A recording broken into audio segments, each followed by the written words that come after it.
মহাকালী আই গোসানী মোৰ মা হয় আৰু দেউতা আৰু গুৰুসকল আইসকল আছে। আৰু এটা কথা আপোনালোকক জনাই দিওঁ, আজি বুদ্ধ পূৰ্ণিমা দিনা জন্ম হোৱা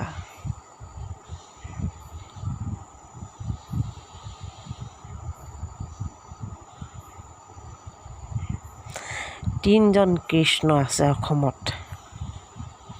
বুদ্ধ পূৰ্ণিমাৰ দিনা জন্ম হোৱা কৃষ্ণ তিনিজন আছে অসমত।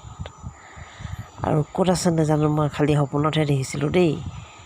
আৰু মই কেতিয়াও মিছা কথা নকওঁ। মোৰ মহাকালী আই গোসানী মোৰ মা আৰু পিতৃ শিৱ অসমত আছে।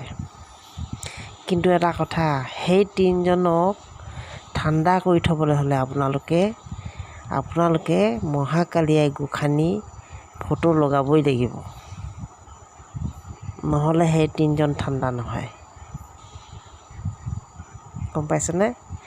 তেওঁহে সেই তিনিজনক ঠাণ্ডা কৰিব পাৰিব। আৰু শিৱ হ'ল লক্ষী। তেওঁ শৰীৰটো সেউজীয়া শিৱ, আৰু সেইজনী মোৰ পিতৃ।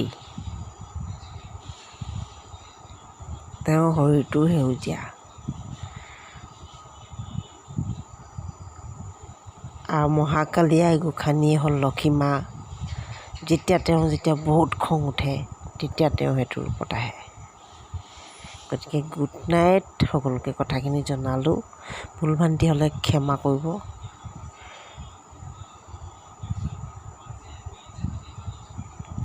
লাভ ইউ মামা। শুব লাগে এতিয়া দেই। Bye bye.